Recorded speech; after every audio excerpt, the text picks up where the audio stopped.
Hello and welcome back to another episode of Let's Talk Football podcast with myself, the fat centre back, Goldie and Hazza. It's 2 weeks on the run now. We've had a full house here, and we do invite any of you to come on to the podcast and give your views of the weekend football and all the breaking news.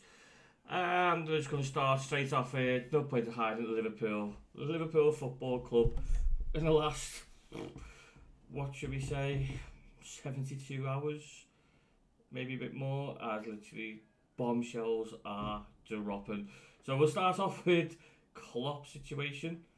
And we'll hand it straight over to you, Goldie, and what you think of, obviously, Klopp stepping down and who the club should be looking at bringing in.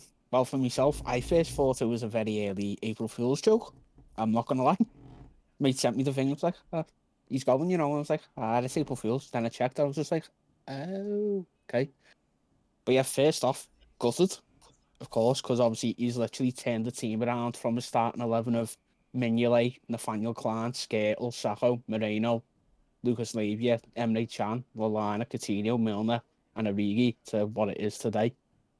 And it's just obviously go to him. He's brought a lot of success and everything like that. But the way he was talking in his interview, I can get where he's coming from.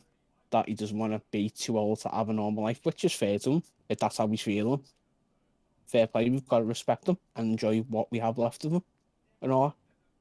So yeah, it's just interesting times. Interesting times. Do you think you're going to find anyone like Klopp the way it's strange that last season struggled to rebuild the midfield. This season seems to have got that rebuild going, got the youngsters coming through playing well, and then he's decided enough is enough and calling it mid-season. But he knew in November, didn't he, that he was going to Yeah, call it. yeah. It's strange. Like I say, we've got to respect his decision and whatnot. And all. The main thing is he's okay. There's nothing wrong with him, which is a good thing. It is a strange one to run to halfway through the season, that, but this day and age, not many managers get to announce themselves when they're leaving. Usually they're out the door, like, and whatnot. But in regards to who we're getting, obviously everyone's everyone's favourite is Xabi Alonso at the minute.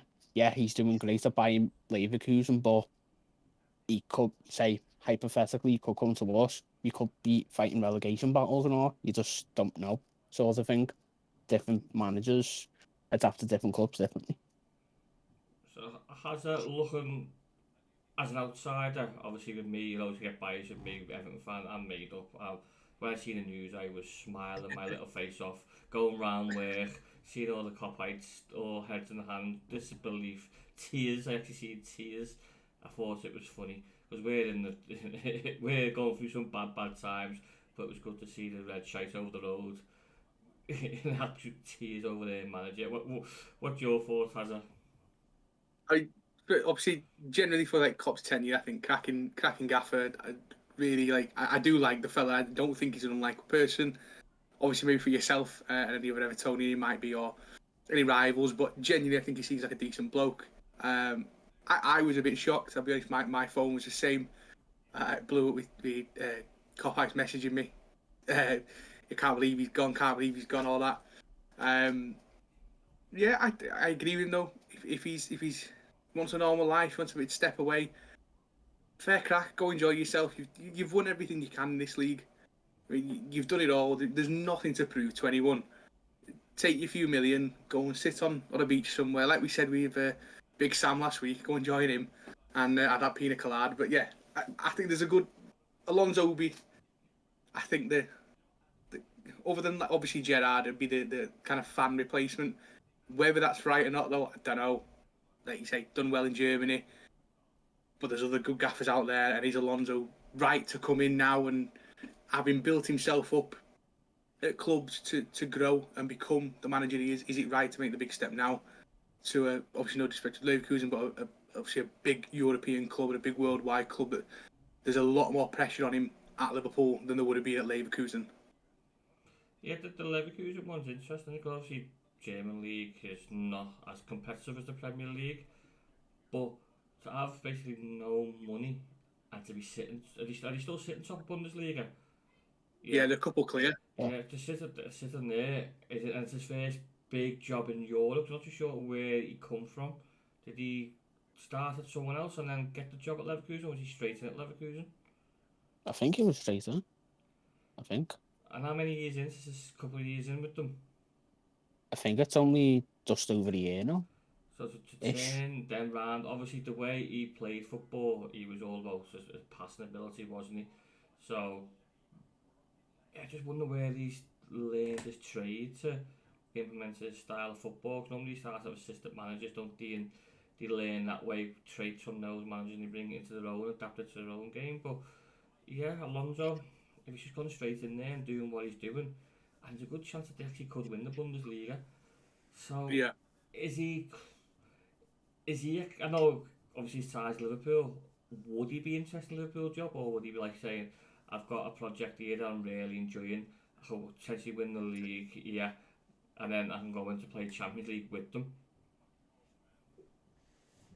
He doesn't have European experience, does he? He doesn't have that underneath his belt. Same Well, as Yeah. Gerrard. He doesn't have it. Yeah, looking at he's so I'd actually noted the Alonso career before because I knew it would come up. It was Sociedad B was his first kind of job, and then it was like youth stuff at Madrid, but only like a year or so. So yeah, this will be his. I mean, yeah, a B team for a couple of years is Leverkusen's got to be your first big job.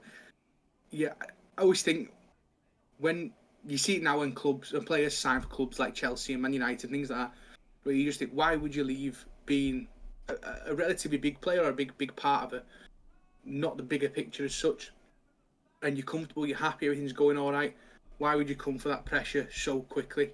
I mean, he's still got what? He's going to be in his early 40s. It's time to grow and get jobs.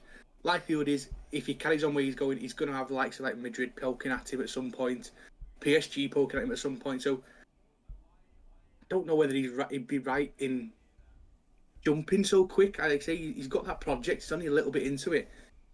He could make Leverkusen a solid side and build that kind of great CV to say, well, look what I did with no backing, no funds, no £100 million players. I don't know. Yeah, I'm skeptical. I think he should stay where he is and build what he's got. But only he knows in that sense of how happy he would be, how happy he was when he was at Liverpool. Did he like living in the city and did he like living in and around the area? Is that what he wants, or is he settled now in Germany?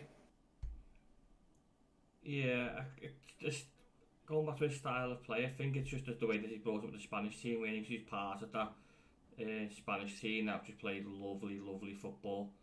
So maybe that's where he's got the way he wants to play. Because I've watched a few clips of them and they are playing some lovely football. And you say there is, does he fancy the pressure at the moment? The pressure's off at Leverkusen. He's not expecting to go and win things with the likes of Bayern Munich, supposed to clear up. And then if Bayern Munich don't clear up, they've got Dortmund and Leipzig behind them, clear up all the rest. So yeah, it's interesting. Would he want to go there, or does he fancy himself at Barcelona? But then again, he had ties to Real Madrid. So does he want to go there? Is Ancelotti due to call it a day and have a new challenge and rest up and go into Real Madrid? I don't know. It's going to be interesting. He stayed at Liverpool for many years before, so he knows the area. He'll settle in a lot quicker. But will he get the time to have a couple of seasons and not challenging for things if it's not going too well? Probably not. But it's one of those. It's just like he could come, it could be brilliant, or he could come and we could be down to lower leagues. You just never know. I think that's what you've got to watch for, though. With like, I think we touched on it last week as well. With like, when managers come in, especially in the Prem, and there's no time to develop, there's no time to change things around it. It's just a matter of, well, there you are. We already had a good side, so I don't know why you're not winning the league. Almost like a blindness from owners and obviously from fans as well, who are expecting to win and achieve big. I think if whoever comes into Liverpool has got to rebuild, is going to rechange it. The quality's there, granted. there's loads of it to go around, but something's going to come in. A style's going to change. Like you say, he's going with that Spanish footballing style, the likes of Javi and all that in the middle of the park that could ping a ball from left, right, and centre from anywhere. He's going to want to adapt to his own play and away from Klopp. Klopp's been there 9 years now, so a lot of these young kids coming through have only known the big kind of boss as Klopp, which obviously filters down to the younger systems of this is how the club want to play football, this is what you can be expected to do. The kids coming through now, they're going to have a harder time adapting than like your Salahs and stuff. I think players like that, they should adapt pretty simply. They've done it for years. But your younger generation that are coming through, which, as you said, is at that point now where they are pushing through, they've got to change a heck of a lot and what they've known for the past 5, 6, 7 years, if not more.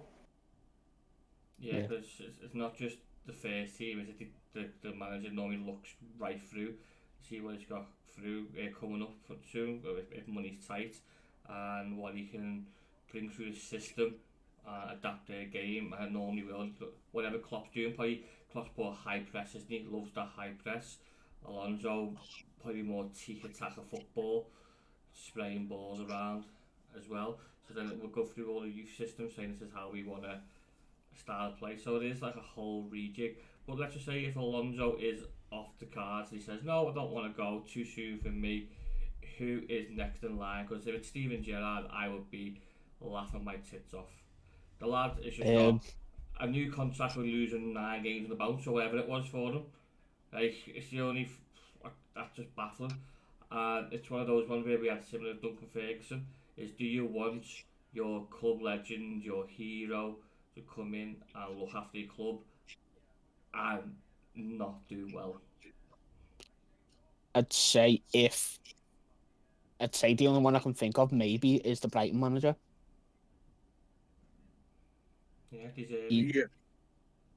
He's not doing too bad with them. He's making them play like prime Barca at times. Yeah. Like, it might not be a popular choice, but... No, well, Guardiola did quote and say, don't you, Brighton play the best football from out the back. Yeah. And the 5 years ahead of everyone, aren't they, of their scouting system. Yeah. If you look at, though, how Potter did amazing at Brighton. And then all of a sudden, out of nowhere, went Chelsea, and he fell off the radar again. It went wrong. That'd be a big issue. Yeah, the Potter one is the perfect example, isn't it? And that's with money as well for him to spend. It's just where those players actually his players that he wanted to buy. Yeah. Yeah, because Chelsea aren't exactly known for let the manager dictate. It was more of a here's who we are buying and suck it up. Yeah, they play try and buy me, put me right wing, use my pace. They're just daft idea of the money. It's like you go a football manager and just say, oh, he's got potential. Let's just throw daft money at him there. So yeah, and obviously Xavi has declared he's going, which is just strange. It was like a couple of days after each other. Yeah, it was just like that Liverpool job's come available. He said he's not wants to leave Barcelona after being with Barcelona for how many years as a player and then coming over to be a manager. Like, that's just weird timing. It is all set to Xavi to be given the role, or is that just a coincidence that he decided he wants to call it a day with Barcelona? I think it's just mere coincidence, that. Literally. Just mere coincidence. Would you be happy with Xavi to come in? At the end of the day, it's Barcelona. They'll play football. No matter what manager comes in, they'll expect to play the same football they've known for years and years and years, and they probably won't change their play. So, would Xavi be an ideal suitor for Liverpool? Probably in the eyes of many, like myself, yeah, because it's kind of similar football styles, but obviously we're a bit more high press, whereas Barca's like pass, perfect goal and all that. But I'd say Xavi or Xabi Alonso, but like I say, we can't say it now. We've still got a few months left to Klopp, so we're going to enjoy them while we can. Do you think now the pressure is off Liverpool and on City? Is a bit of a mind games going on? Announce it now. Oh, Liverpool are feeling a bit down in the dumps. City think they've got a little pick me up, or we've got a bit of advantage, and then add that pressure to their own game, and then Liverpool just go bang, bang, bang, carry on what they're doing, and then go win the league. I do feel like that could play into it, into the latter stages, like your March and your April. But then it could like spur other teams on that are behind us as well. To but oh, their best manager's gone. We can bingo. But it might spur us on, both players and fans, like to actually get behind the club a bit more instead of all like the touristy fans, like you see in the FA Cup game yesterday. Oh, you mean actually turn the speaker off and actually have a normal atmosphere? Yeah, yeah, Yeah. that's the one. That's the one. Yeah. Turn that speaker off so you can actually hear the fans sing and not just pre-recording. Yeah. Obviously, Yeah. from that news, if that wasn't a bit of a dig in the, feel a bit gut wrenching, Van Dijk steps in and then whacks you in the plums as well, announcing that he doesn't see himself staying at the end of the season once Klopp goes. Is this the start of like Van Dijk and Salah thinking it's time to go? Like that was more a bit. That was more out the left circle than Klopp's news. It's just a bit like, what the fudge are you playing at? But it's baffling. It's interesting times, but just gotta play it day by day and just carry on with the rest of the season and see what happens in the summer. It's the Literally. timing. It's the timing for me.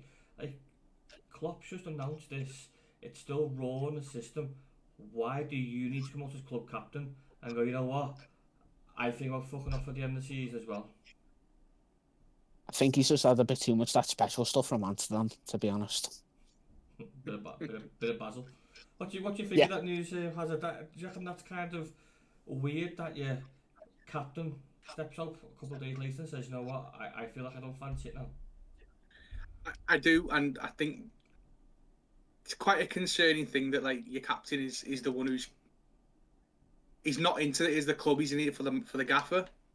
That's what it feels like to me. It's well, without him, we're not a club, so I'm just gonna find my way out of this. I don't like that. I think it seems a little snaky, especially from your captain. I get players who maybe been there a long period of time, but he's been out a little bit. He's your captain. He's not 35, 36. I say, if you're 35, I get a player saying, well, do you know what? Probably my time's come. I'm probably not going to get a favour with the next gaffer. I'll go take a payday elsewhere. Sound. Van Dijk will still make it in most clubs. I just don't get it. Yeah, I don't like it. I don't think it's a good way to present yourself as a captain. And I think even if any player done that, I think it's a bit snaky. If you're not, like I say, coming to the latter end of your career. Yeah, it's strange, because then everyone looking like, oh yeah, we feel a bit down. Let's rally up together, stick together. Let's pick us all back up. You know what? You can still win the quadruple, can't you, this season as well? Yeah. So why go throw another bit of news there? Then Salah play come out in the next minute, like, oh yeah, I'm back from injury now, but I fancy getting off. I nearly went in the summer, I'll go as well. But in today's market, I think he's 33, Van Dijk. How much are you expecting to get from a Van Dijk at the moment? Because I think this season, if he recovered well from his injury, you could tell he was struggling, but then it looks like he's back to his normal best. Yeah. So how much is Van Dijk worth in today's market? I'd say 20 to 30 mil now, if you're lucky. You still think that low? What do you think, Hazard? No, I think you're still got to be pushing top end for him. I think, obviously, if you're buying the Saudi stuff, I think you'd cash in 80, 90 plus mil from the Saudis. I think anywhere else in Europe, 70, 80 mil easy. His quality, end of the day, on his day, he is one of the best centre backs, if not the best in the world. So the money's there to be made. It's just which clubs are going to spend it. The clubs that you usually would have spent it in Europe, like your Barca's and stuff, are as dodgy as they come now and don't have the money. So I think it'd be like a Salah situation where if the Saudis want him, cash in on him, take as much as you can from him, rebuild, get a younger centre back in, and build from there. Yeah, if I was Liverpool and someone come in, I wouldn't accept anything less than, like, obviously 50 mil would be start points, right?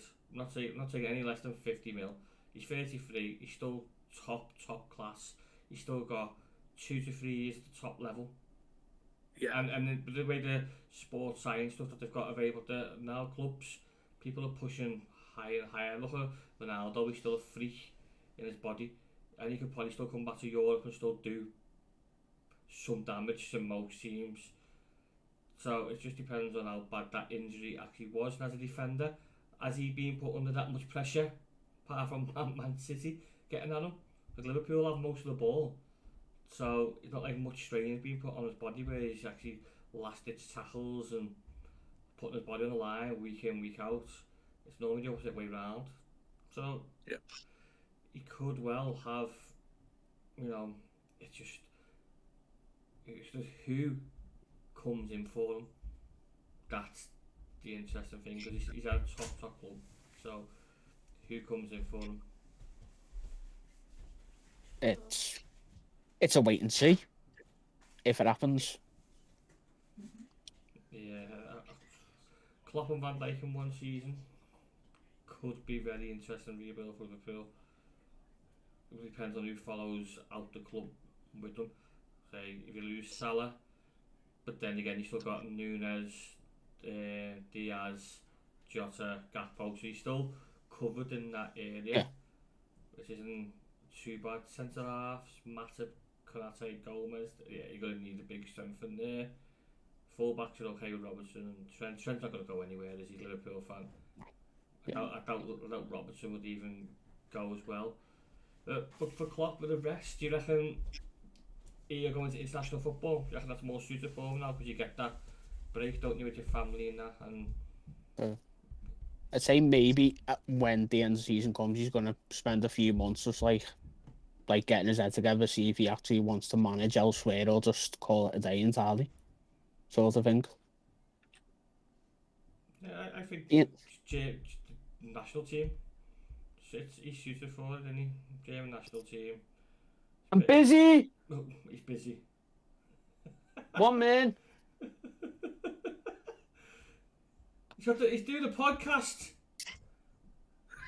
Yeah. No, carry on. Sorry about that. There's a clip for TikTok right there. Everyone TikTok, all get in the comments there and Slate Goldie. We'll cut that out for you. He's busy. I don't know who he's talking to, but he's busy. Right, enough for Liverpool. Onto your game. Let's go to the FA Cup. Okay, so I've been back and forth with a Luton fan on my YouTube, because obviously done a match day vlog. Was that the one who commented yesterday when you were doing Power World? Yeah. The one who said for a loser? Yeah, so me and him back and forth again today, and he can't get his head around when I said to him, you deserve to win, but it was two poor teams on show. The game was poor. It was awful. It was two championship sides, and he couldn't get his head around it. He was like, but if we would have took our chances, we would have won 4-1. But then if we would have took our chances that we had, it would have been 4-4. He was like, keeper didn't have to make a save, but still we had chances where we put the ball wide that we should have scored. Calvert-Lewin, at the time, I thought he missed the ball. Like, I actually thought I was giving him loads and loads of shit. I was like, you're not playing for the club again. It was awful. Like, you just basically ducked out the ball. But then I've seen the replay, and obviously it's two hands on his back. And when you're mid-air, any nudge in that sense puts your body off all its dynamics. I just don't get how VAR have looked at that and haven't give the free kick. No VAR, though, is there in the Cup? There was VAR, yeah, FA Cup. Oh, was there? Yeah. I thought they weren't having VAR in the Cup because not every club could have it. No, look, I think that's just in the League Cup. I think maybe it's not in that one. I don't think. I think it's at the other side of it, because obviously Calvert-Lewin got sent off in the Palace from VAR in the Cup. Oh, yeah. So yeah, they looked at it and didn't give it. Even Virginia had the ball down where the foul was, so he was showing the monitor like it's a push, it's a clear push, and it didn't give it at all, which was surprising. But like, how can you not give two hands on someone's back and then push them when they're going to head the ball? Inconsistency. That's all I can say. It is agenda against Everton. But overall, we played 4-4-2, and I mean, it was the worst 4-4-2 performance I have watched in my life. Normally when you go back to basics and you play 4-4-2, everyone knows the job role. Oh my god. There wasn't even a long pass in the game. They were literally long balls to Calvert-Lewin and Beto to try and do whatever they can. And those two couldn't even hold the door open together. It was fucking bouncing off the more. Beto looked like his legs had been getting left shocked. His legs, he's got no control of his legs. It was pathetic performance, and I mean, it was bad. My Saturday was ruined. It was one of the worst games of football that I've watched. And Luton had a game plan. They done well. They deserved to go through, but they were still shit. And that's what I don't get. Where like the fans, like I said to them, like you deserve to go through, but you were shit, and we were shit. There's no if he's happy to watch that football, I'm happy. I even said to him at the end, it's like, you know what, I realise you're a Luton fan, you've watched shite for fucking years. Like, you're used to fucking watching shit in League 2 all the way up. That's the standard of football you've watched for years. So watching that Prem game, mate, he must have been hand on his fucking, on his knob in the stand. Like, oh my god, this is decent, this. Because, mate, it was one of the worst games of football I've watched. I don't know if you've watched the highlights, but it was awful. Yeah, I caught a glimpse of a lot, well, the highlights and little bits of the game, and yeah, I didn't think much of it. It was just overall poor. Even their last goal was just one of them like scrappy kind of last ditch efforts. Something you'd see in like lower leagues of football. Like, no, I get you jump on the ball, but like the keeper's nowhere there. There's no defender, and then they kind of stop and stare at it, and then the next one stops and stares, and someone swings a boot. You think, Jesus, just like what goal? I never get how top level elite players can't see a ball and think, we're defending this shit, just kick it, get rid of it.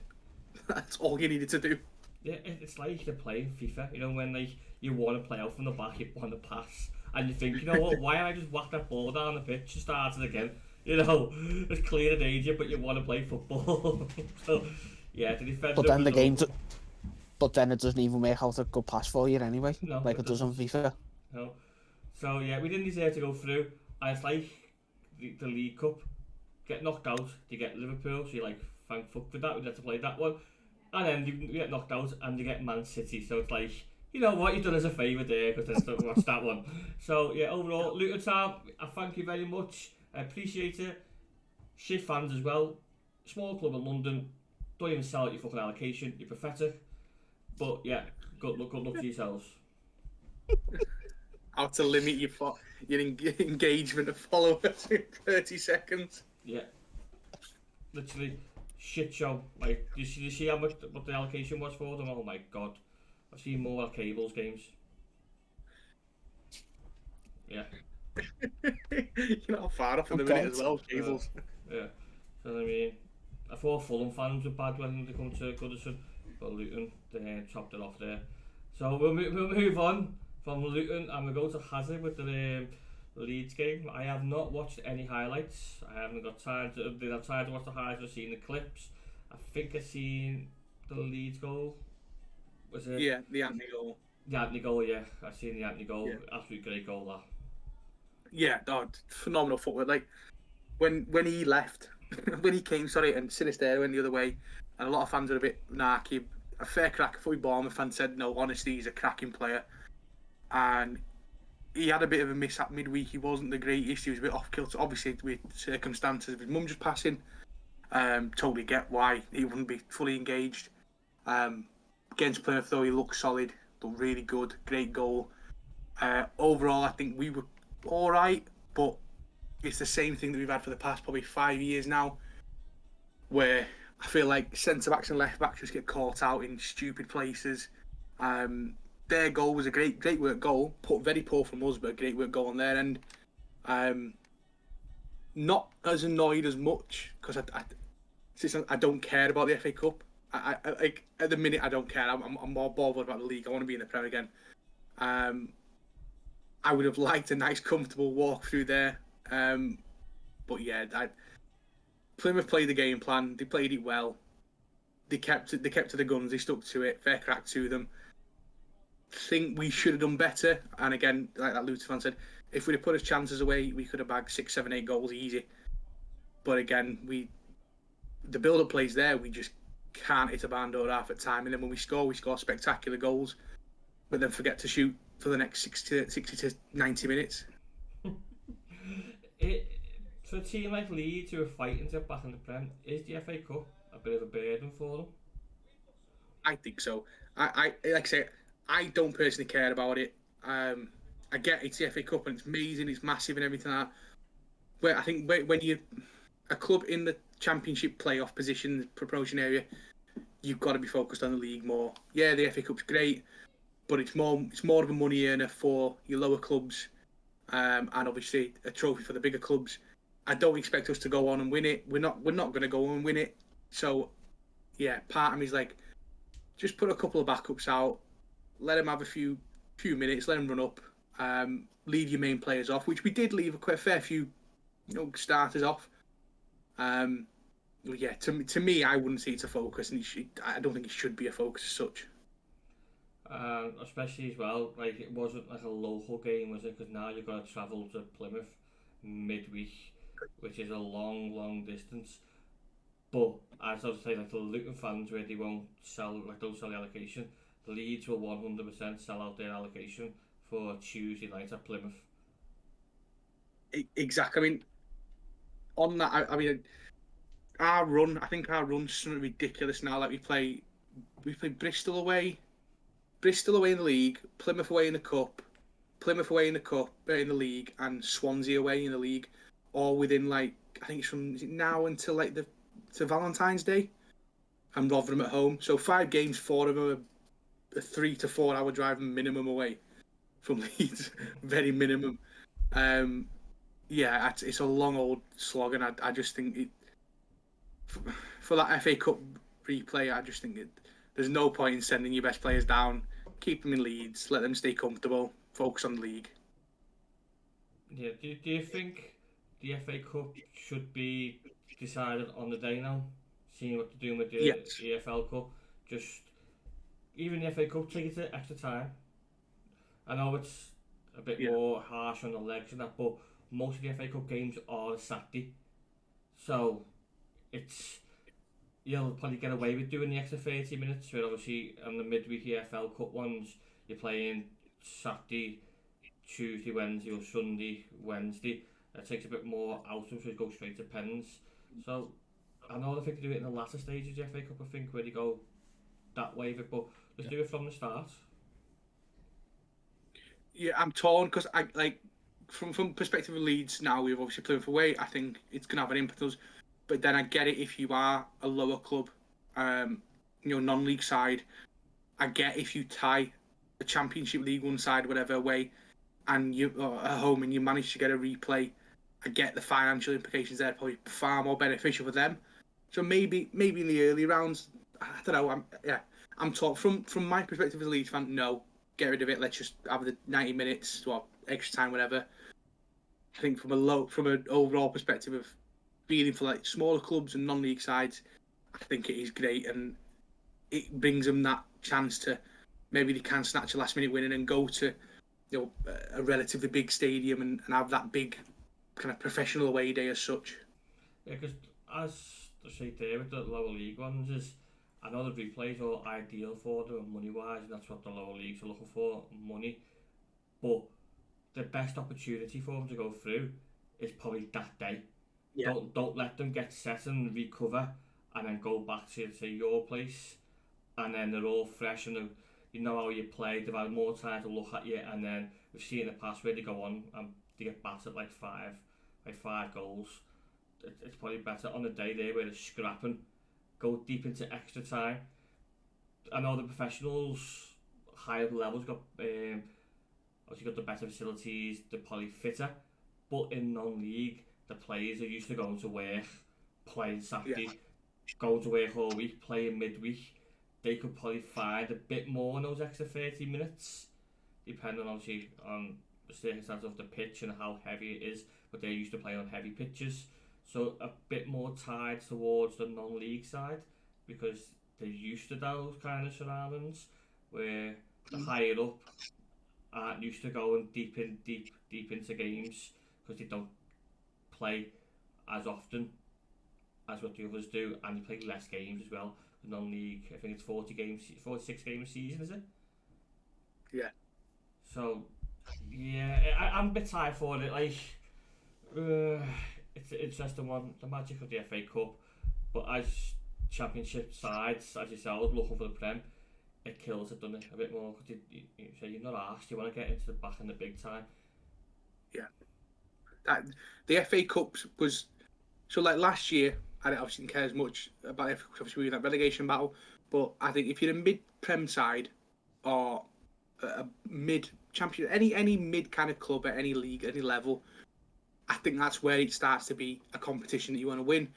I imagine for likes of Liverpool, for City and Man United, things like clubs pushing for Prem titles, they're not relatively arsed either. Because if I was pushing like Liverpool now, if I'm pushing for the Prem, I'm not asked by the FA Cup. No disrespect to the cup, but I want that Prem title at the end of the day. Yeah, Liverpool want a proper Prem title, not a COVID title. Hey, still classed as the champions of that season, and you never know. We could get more. We could get more titles, like whenever City get found out guilty. But I'm not going down that road today. That's for next week. We'll be dead. We'll be dead by then by the time City get that punishment. So we'll move on to the Liverpool game then, Goldie. I got the pleasure of watching this game as well. I wanted to see what all the hassle was about. It was a bit routine. Obviously, Norwich pulled one back to equalise 1-1. Thought a bit of a game on. But Liverpool dominated throughout. Yeah. Comfortable game. Wagner, Klopp's best man. We all knew he was going to throw the towel in for Klopp. Yeah, it's just job done. Yeah, job done. Obviously, the youngsters did well. Like Bradley did well again. That little McConnell fella, he did pretty good as well. And Curtis Jones did good in the first half. And then obviously, when you got the bench, what we had yesterday, you just know, it's game set match. Obviously, fair play to Norwich, they did have a fair few chances and he took them, like that Borger Sands, was it? He scored that screamer. Even though Alisson should have done better, I'll admit that. He should have done a bit better. But overall, job done. Into the next round. Give me Watford or Southampton any day of the week. At home as well. You don't think Van Dijk should have done better with that goal? Because from watching it, I kind of feel like he just gave him too much space. You could see he lined it up. He wanted that shot. After he just had a goal denied just before, like 3 minutes beforehand, you could see he had that hunger and he was lining that shot up. And Van Dijk just kind of stood there, looked at it, half-assed, blocking it with his foot. And it's a strange one because as a centre-back myself, is if you know you've got a world-class keeper behind like Alisson and you think, go on, it's it. He'll save that. You're hitting it from a big distance. I trust my goalkeeper any day of the week to get it save that, because the last thing a goalkeeper will say to you is, obviously you want to try and block it, and that's the reaction to block it is, don't. I can see it. It's easier for me to react to it, where if you put your foot out, take a deflection and a dive, it makes it a lot harder, especially from the distance he's hit the ball at. But I'm with you there, Van Dijk could have stepped up more, put a bit more pressure on the ball so it wasn't as comfortable. But he had a long time to wind up that shot and get his angles where he wanted to. And when he hit it, I expected Alisson to comfortably save it, because even on the replay and the angle they showed, he's that side. Yeah. He's there. So I don't know if... I don't think I've seen it from behind the goal. Was Van Dijk blocking his view at all? Or did he actually have a clear view of the shot? He did have a clear view of the shot, because Borges Sands was about to shoot and he kind of went past Van Dijk a tiny bit, so Alisson could see him clear as day, sort of thing. But I mean, he's made a tiny mistake. Other keepers in the Prem have made many mistakes this season, and they're still at their club. Not naming any names. We're not saying Pickford. Pickford's got a classmate, doesn't make no mistakes. No. That one who plays with that red team up in Manchester. That one. Oh yeah, he's world class. He just had a smashing time in Africa, hadn't he, at AFCON? Yeah, ever since that when he travelled down there by car, he got there and he wasn't even in the squad. But yeah, his life was falling apart for him. But yeah, that's another another episode for that one. But yeah, job done anyway for it. On to the next one. So but we've obviously, got... I do think maybe start more of the kids for the next one, because that's the end of February, the last week of Feb, I think the next round is. Then obviously you think that's when Europa and whatnot, that's when that jumps back in. So give the kids a round again, because, you know, like I think going forward for next season, I think Conor Bradley might be starting on the right hand side of the fence and Trent moves up to midfield. But I can't speak too soon. That's my prediction, as it were. Because you don't know what manager's coming in. Exactly. So there's two more things I wanted to touch on. Obviously, Maidenstone. That was unbelievable performance. Like, unbelievable performance. Great goals as well. Took the goals really, really well. Especially the composure for the second one. He had a lot of thinking to do, and he was nice and calm. Lovely finish.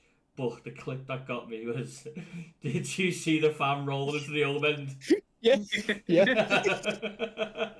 The way he just lands, and he just keeps rolling, and then just lands on top of them. And then I see it on TikTok, the actual view from the stand, and it was even better. It was just like he had no control of it. But that's what, like I said, the lower teams, that's what that is all about. All about for the them. magic. Them moments, like I think they did an interview on the fans at the end, and it was like an older type of fella. I was like, I'd never thought I'd ever see a day that anything like this would happen to us. Yeah. And that's how like special like the FA Cup actually is for them. So, and then the draw. You see how disappointed they was to get Sheffield or Coventry. Yeah. Dude was like, it's like you're playing Sheffield Wednesday or Coventry, and again, is it away as well? Yeah. Like Hillsborough is an unbelievable stadium. It's Premier League state. It's like standard stadium, and the Sheffield Wednesday fans actually do well with the attendances as well. So it's a big crowd for them to go and play against if they go through.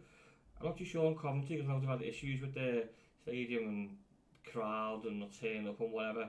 But I think they're slowly getting their numbers back up. But obviously, Hazard, you've got the best perception of it because obviously they're both doing in the Championship, aren't they? Well, Sheffield back in the Championship or League One?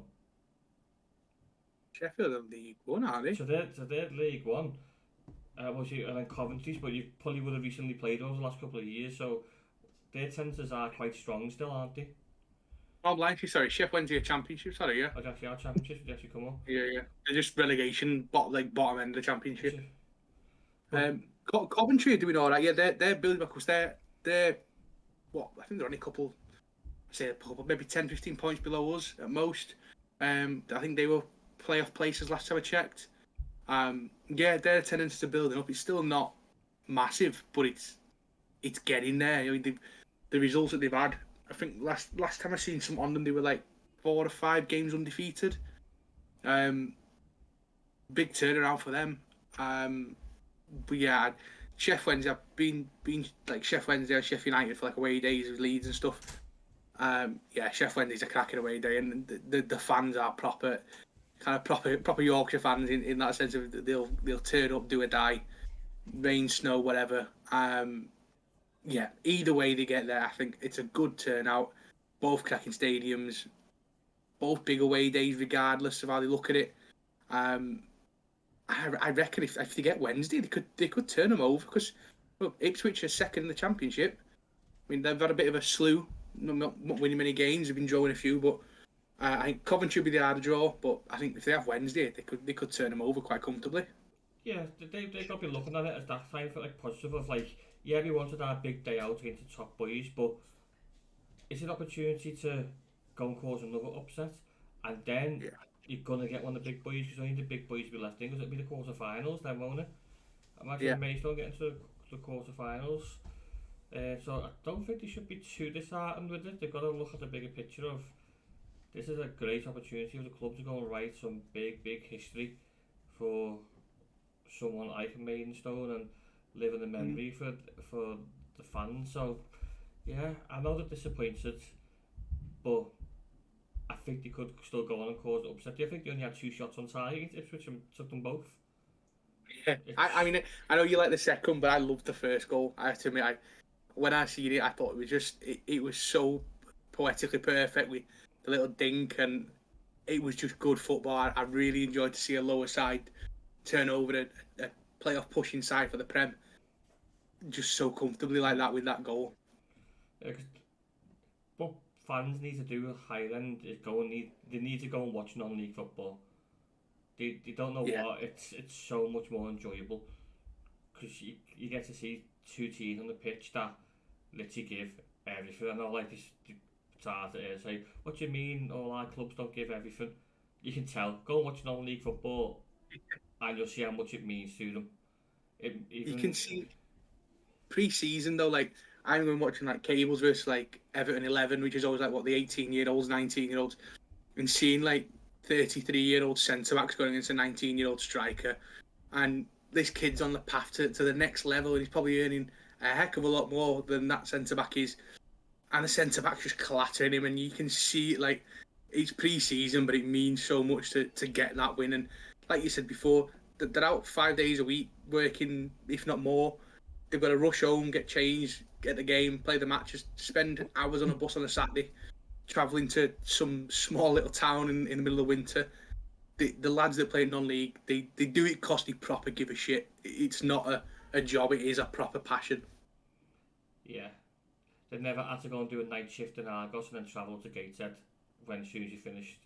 That's what I Exactly. That's what I have to do. I finished at 6 o'clock in the morning. I have to go and meet Cables lads in Prescott at 8 o'clock to travel up on the bus up to Gateshead to play. So they don't know what it's like, and then doing it on a Tuesday night up to Newcastle Town. I went as a fan to Newcastle Town and I hated it. So. Yeah. So yeah, they don't know how hard it is. They've got it nice and cushy. So before we leave the best to last, I don't know. I think me and Hazza spoke off air. Is Wolves West Brom. Did you tune in to watch this game? Yes. That was us. Right. Actually, one of the doctors who I work with is a Wolves fan, and he was telling me how bad this derby is. Like, I think we forget about the Black Country derby, because obviously they've played Villa, don't they, and Birmingham and stuff like that around there. And he was saying like, no, this is really, really hatred. We can't stand each other. And I was like, oh, it must be like any other derby. And obviously they haven't played each other for 11 years, I think it was. You know, we said 11 years. So when I was watching it, and I seen that happen, I was like, oh, okay, this is really, really naughty derby. But Everton fans would get away with sitting in Liverpool end and play Liverpool end and get away with it because we all family, everyone knows each other. You probably be a little bit mad and you probably say get them out. But the way Scousers United, lads. That's all I can say. But what the scenes that we seen yesterday was on another level. If you've heard that hatred, do not celebrate a goal if you're sitting in the home end. Yeah. I couldn't. Did you see the fella's face? Yeah. Literally covered in blood, like he just got given birth to. Yeah, and he was still shouting at the fans like he wanted a bit more. And he was like, mate, you literally probably got a big gash, you got probably concussion, you probably get stitches, and you're still wanting that to go. But I've been them away days, and I've been like Leeds Millwall, for example, and I remember getting the train down and getting given a scarf on the way down, and the lad was like, put it on. I was like, why? He's like, put it on around your face now, I'm telling you. It's like, all right, okay, sound, whatever. Put it on. As soon as you come out, there's 50 to 100 Millwall fans launching bottles at the train. I've been in them games where there's hatred, and I've done it with the rugby as well, with our local derbies where there is pure, like, just animosity. There's no love anywhere. But yeah, like, I can't condone it, but I think, why would you possibly put yourself in that position to be so outnumbered and then kick off and celebrate the goal? Like, you're asking for trouble, and even more annoying that, like, in the stadium you've got your pensioners, your kids, your women, vulnerable people that don't want to be involved. I've seen a picture of a kid with a load of coins that had been thrown in and around him, like £4 or something in like change that had all been launched and landed next to him. I think there's kids, if you want to go and have a scrap, go and find a little park out the way and go kick each other's heads in there. Don't do it in the stadium. Like, it's just idiotic. Yeah, any part of the stadium is bad enough, but I'm sure that's the family section, weren't it? Because Kyle Bartley goes and gets his daughter out the section and walks off with her. So don't sit and just don't do it. Like if you're there, I got to hold my hands up. I done it against Wigan. I forgot where I was, to be honest, because Wigan, obviously, they're fucking one of the worst supporter teams I've ever had the pleasure to see. I sat in their end and we scored early on and forgot where I was because I was that close to the Everton fans, and someone threw a meat potato pie at me. Proper Wigan assault. So, and it bingoed me in the face, and obviously I got kicked out, which is fair enough. And as I was walking out, he just said if you didn't celebrate, we wouldn't be bothered. But it's the fact that like he celebrated, and yeah, the meat potato pie was still hot as well. He must have been expensive in that ground as well. Yeah, so, like... you know. But yeah, I have sat in the end and done that myself. But at least I've done it with Wigan, where it's not too bad. You're not sitting in like your main rivals' end and rubbing it into them. Especially like you say, 11 years like that.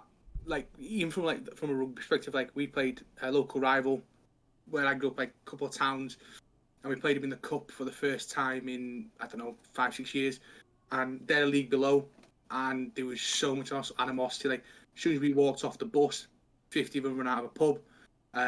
You're in the stands, and obviously it's not as heavily policed because you're getting 6,000-7,000 rugby rather than your 40,000-50,000.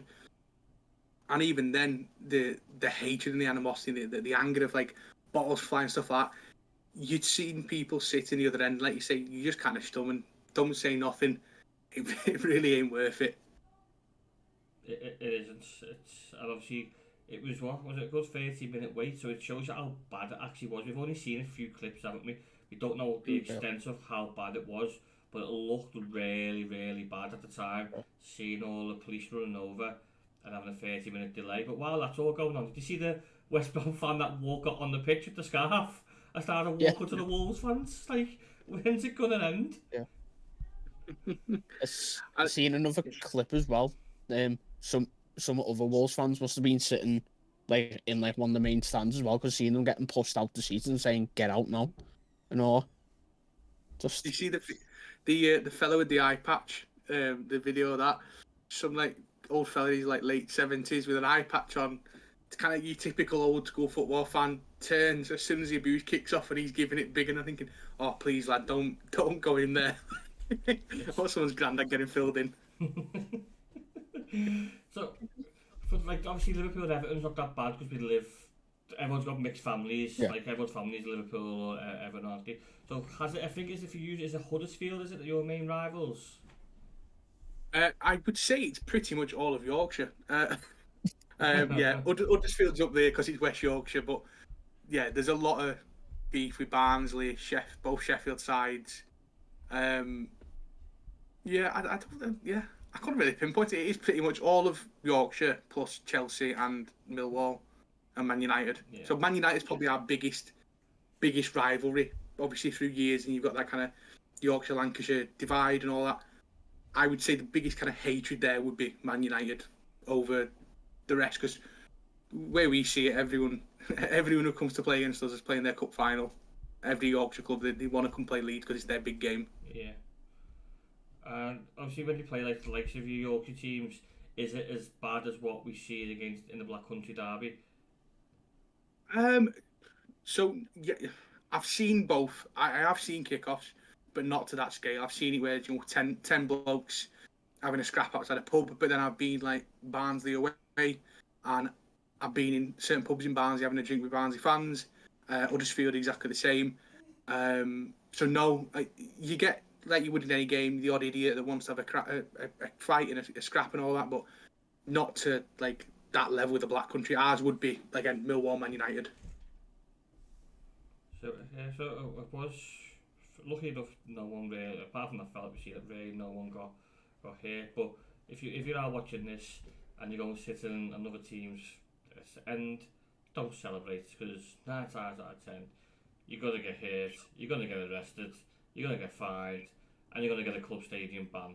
So yeah, don't do it with me. whatever you do, because I'm banned from Wigan. But yeah, I think that wraps up today's show, unless anyone else has got anything that we've missed from the weekend. Anything that... The only thing I could think of wasn't there a fan this week with Portsmouth? Someone who chased the ref off. Oh yeah. You know what? I've wanted to do that for years. Oh my god, I I get really, it. really I wanted totally to do get it. it. Yeah, I get him, understand. Fair play to him. Like, he had the balls to do it, and I think thousands and thousands of football fans have all had that part of this. So, you know what?